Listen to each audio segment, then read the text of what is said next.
Mesdames, Messieurs, bonsoir. Bienvenue dans Le Monde aujourd'hui. On commence par les titres de ce journal.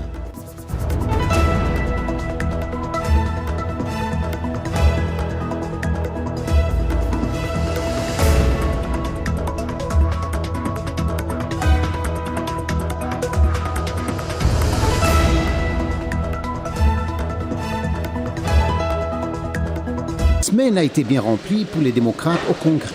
Beaucoup d'anciens responsables de l'administration Trump ont témoigné à huis clos. Je ne pense pas que nous ayons atteint notre objectif pour le moment. Il nous reste encore beaucoup de choses à faire et nous sommes en train de les faire.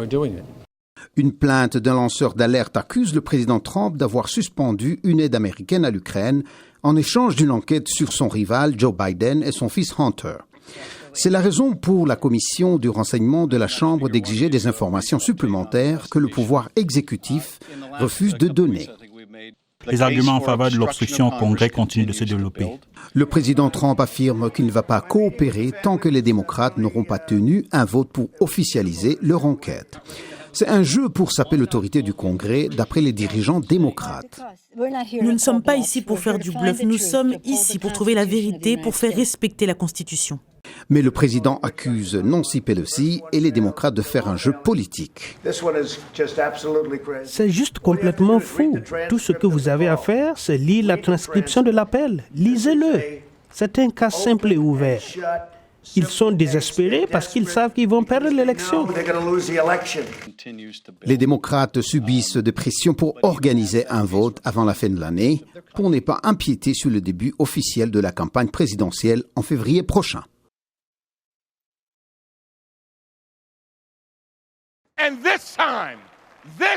Et cette fois, tous nos votes seront comptés.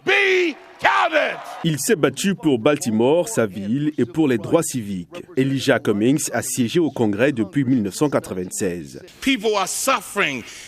Les gens souffrent et meurent alors même que nous discutons aujourd'hui. C'est un crime grave. Élu noir, emblématique de la Chambre basse et président de la puissante commission de supervision de l'exécutif, il occupait un rôle central dans l'enquête sur Donald Trump, dont les démocrates souhaitent la destitution. Il s'était souvent opposé au président américain ces derniers mois.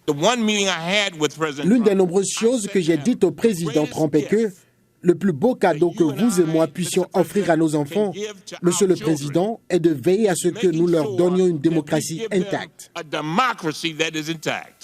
Cummings et le président Trump se sont affrontés à plusieurs reprises, y compris cet été, lorsque Trump a tweeté que Baltimore était infesté de rats et autres rongeurs. Cummings, défendant sa ville, avait qualifié un tel langage de raciste, venant surtout de dirigeants nationaux. Il a également confronté le président Trump lorsque celui-ci a attaqué 4 femmes de couleur faisant leur entrée au Congrès, affirmant qu'elles devraient retourner dans les pays dont il a dit qu'elles étaient originaires. Lorsque le président agit de la sorte, cela fait ressurgir des sentiments vieux d'une 50aine d'années. Et c'est très très douloureux. C'est une source de division et je ne pense pas que cela soit digne du président des États-Unis d'Amérique, le leader du monde entier. La présidente de la Chambre basse a dit de lui dans son adresse hebdomadaire qu'il était comme une étoile polaire. Il a vécu le rêve américain et il le voulait pour tout le monde. Il s'exprimait avec une clarté et une intégrité morale inégalée lorsqu'il prenait la parole lors de nos assemblées. Elijah Cummings était un puissant démocrate, connu pour sa voix tonitruante et son intrépidité. Il est mort à 68 ans. Les observateurs, particulièrement ceux de l'Union européenne, font remarquer que la campagne qui a précédé le vote du 15 octobre au Mozambique était source de crainte.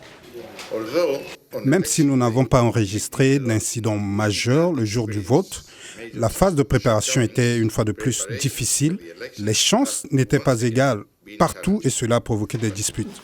Le parti Frelimo du président Filipe Nyusi, qui dirige le pays depuis l'indépendance en 1975, devrait remporter les élections qui ont eu lieu mardi. Mais des inquiétudes persistent et l'on réclame justice avant même la publication des résultats. Immédiatement avant ces élections, il y a eu des actes de violence, d'intimidation et même des meurtres, y compris celui de l'une des personnalités les plus en vue du secteur de l'observation électorale au Mozambique, Anastácio Matavel. Nous condamnons fermement de tels actes et les responsables présumés devaient être traduits en justice. Les chances n'étaient pas égales partout durant la campagne, parce que le parti au pouvoir avait l'avantage dans toutes les provinces, exploitant sa position officielle, y compris l'usage injustifié des ressources de l'État, plus de policiers pour sa protection et davantage d'espace dans les médias. Le vote de cette semaine a été perçu comme un test décisif pour un accord de paix conclu en août dernier entre le Frelimo au pouvoir et la Renamo, un groupe rebelle devenu le principal parti de l'opposition au Mozambique. Nous en avons un, c'est par ce tweet que le président de la Commission européenne, Jean-Claude Juncker, a annoncé la nouvelle d'un accord sur le Brexit entre l'Union européenne et le Royaume-Uni. S'en est suivi une conférence de presse conjointe avec le Premier ministre britannique pour rendre public le fruit des négociations. Cet accord signifie qu'il n'a pas besoin d'une quelconque prolongation. C'est juste, équilibré, c'est un témoignage de notre engagement à trouver des solutions.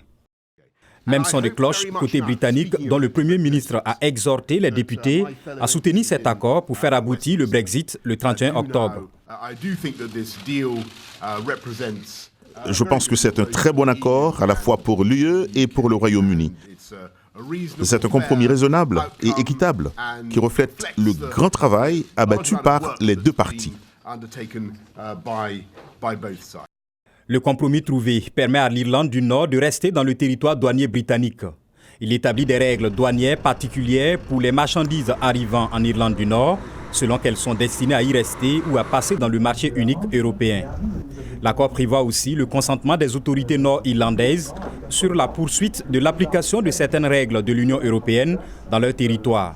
C'est justement sur ces deux points que le Parti unioniste nord-irlandais, allié clé du Parti conservateur de Boris Johnson, marque sa désapprobation, tout comme le Parti travailliste.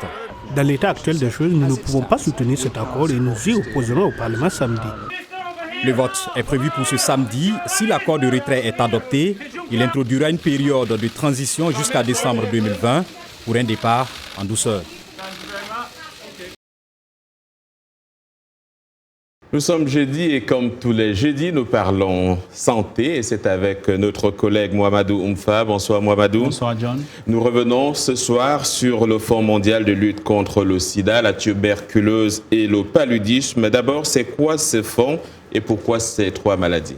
En fait, le Fonds mondial, c'est une fondation, le Fonds mondial de lutte contre le sida, la tuberculose et le paludisme. C'est une fondation à but non lucratif qui regroupe des pays membres et des acteurs du secteur privé qui interviennent comme des donateurs dans le but de mettre un terme à ces trois maladies. Alors, l'idée avait été évoquée lors du sommet du G8 à Okinawa, au Japon. C'était en 2000, mais c'est lors du sommet du G8 à Gênes, en Italie, en juillet 2001, que le fonds a été approuvé et officiellement a vu le jour en janvier 2002. Alors, le fonds a pour but de mettre un terme aux trois maladies qui portent son nom. Et pourquoi ces trois maladies? Eh bien, ce sont les pandémies qui faisaient le plus de victimes au moment de sa création. Aujourd'hui encore, les trois pandémies font près de 3 millions de morts par an, selon les chiffres du fonds.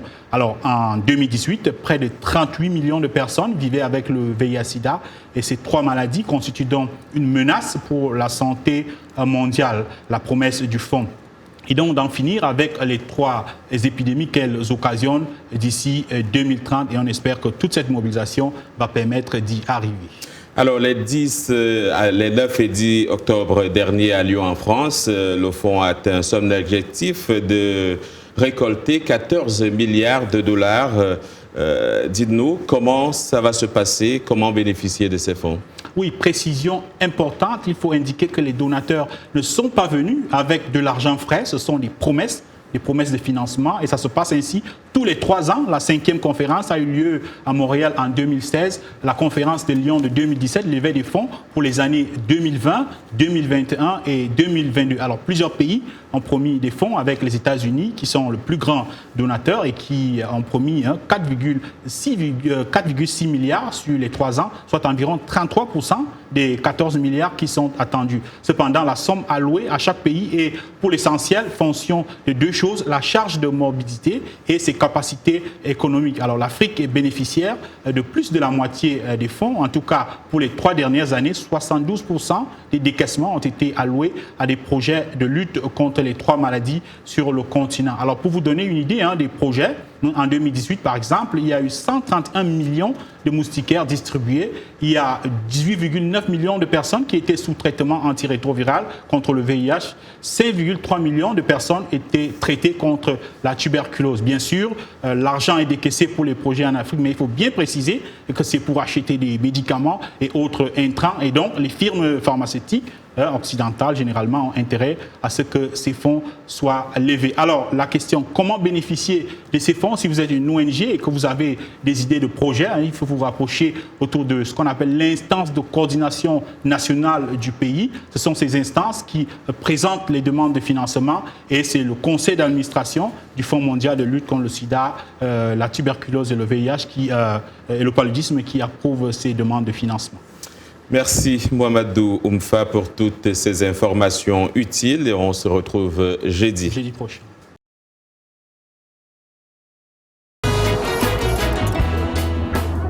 De jour comme de nuit, les vendeurs à la sauvette africains essayent de gagner leur pain, mais aussi celui de leur famille restée à Dakar, Bamako, Conakry ou ailleurs. Ils sont le symbole de l'Africain parti en Occident pour essayer de trouver un avenir meilleur. Ils sont aussi le symbole d'une mondialisation hétérogène où les disparités sont telles que près de la moitié de la population mondiale vit avec moins de $2 par jour. Cela fait un peu plus d'1 an que Samba est arrivé à New York pour tenter sa chance et en finir avec la routine des salaires impayés. Je suis venu ici parce qu'au pays j'étais fonctionnaire, mais la charge que j'avais au pays, mon salaire ne me permet pas de subsister à tous mes besoins. Donc j'ai décidé de venir pour avoir un peu du meilleur. Le salaire, si c'était stable, je n'allais pas abandonner. Moi, je vois que ce que je gagne ici, bien vrai que c'est très difficile d'en arriver, mais ce que je gagne ici, le tiers, je ne le gagnais pas au Sénégal. Je suis mieux à l'aise qu'ici au Sénégal. Membre de la gendarmerie sénégalaise, Samba a servi comme casque bleu en RDC, en Haïti et plus récemment au Mali. Malgré le fait qu'il n'était pas au chômage, à moyen terme, un avenir de vendeur à la sauvette semblait plus attrayant que celui de petit fonctionnaire. Au cours de ce même après-midi, à 2 blocs de l'étalage de fortune de Samba, 3 compatriotes ont été arrêtés par la police alors qu'ils vendaient des sacs et des porte-monnaies de contrefaçon. Environ 1 heure après cette arrestation, 2 policiers sont passés devant Samba, mais ils ont fait fi de lui. Il explique son coup de bol et la raison pour laquelle il fait ce métier qui demande d'être en constante alerte. En général, si on voit, c'est presque tous les policiers, si on les voit venir, par signe de respect, on ferme les bagages. Mais il y a une police qui est particulièrement ici pour ce genre de travail, parce que vous savez bien que ce qu'on fait là, c'est interdit. Donc on le fait de gré, ou bien, je ne dirais pas de gré, mais je te dirais qu'on le fait parce qu'on n'a pas autre chose à faire. Donc c'est mieux que d'aller voler pour moi. La nécessité et le fait de n'avoir d'autre choix sont les points communs qui poussent les vendeurs à la sauvette à vivre de la vente illégale. Que ce soit à Paris, Barcelone ou New York, le quotidien des vendeurs ambulants est le même. Marchander, réussir une transaction, courir à en perdre le souffle, trimballer parfois jusqu'à 30 kilos de marchandises et se planquer, la peur au ventre en attendant la fin du raid. Puis lorsque l'alerte est levée, rebelote, les activités reprennent. Pourtant, ce ne sont pas tous les vendeurs de rue qui doivent prendre leurs jambes à leur cou quand la police est dans les parages. Certains ont trouvé des astuces pour contourner le système et vendre dans un cadre légal. T, un vétéran américain qui a demandé à être appelé par la première lettre de son prénom, est le partenaire de ce Malien qui n'a pas souhaité s'exprimer face à la caméra. Les 2 hommes partagent cette étale multicolore pleine de pochettes et de protections pour smartphone, un partenariat qui leur convient à tous les 2. Si vous ne voulez pas payer la marchandise, alors vous pouvez avoir un partenaire. Si vous souhaitez payer la marchandise, vous n'avez pas besoin de partenaire. Moi, je suis titulaire d'une licence de vente. Du coup, ce que je fais habituellement, c'est que je m'associe avec une personne qui a la marchandise. Je travaille pour cette personne, qui me paie un pourcentage des profits, et c'est ainsi que cela fonctionne. Mon job est tout simplement d'obtenir la licence et de l'aider à vendre. Et le sien est d'acheter la marchandise et de la vendre également. Ces partenariats atypiques s'expliquent par le fait que les vétérans américains ont des facilités à obtenir les licences de vente. Cette dynamique obéit à 2 règles, dont l'une est implicite. La première veut que les marchandises vendues ne soient pas des contrefaçons et la seconde règle sous-entend que les produits vendus ne soient pas tombés du camion.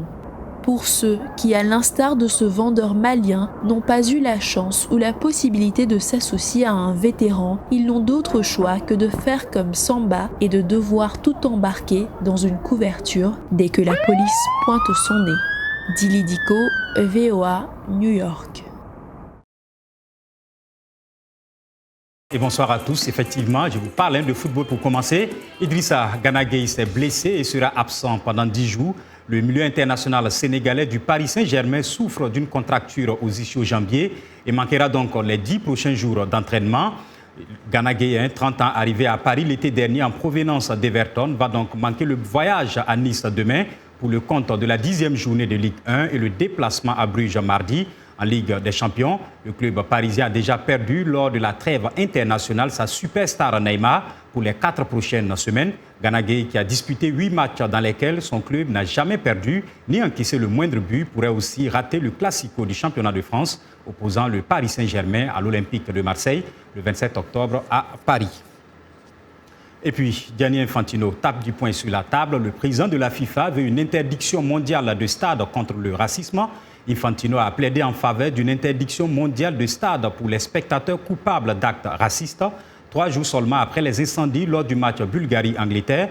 Lundi, le match de qualification à l'Euro 2020 entre la Bulgarie et l'Angleterre à Sofia a été interrompu 2 fois après des actes racistes visant des joueurs noirs de l'équipe anglaise. Le président de la FIFA a assuré qu'il est désormais facile d'identifier les auteurs de ces actes grâce aux caméras dans les stades.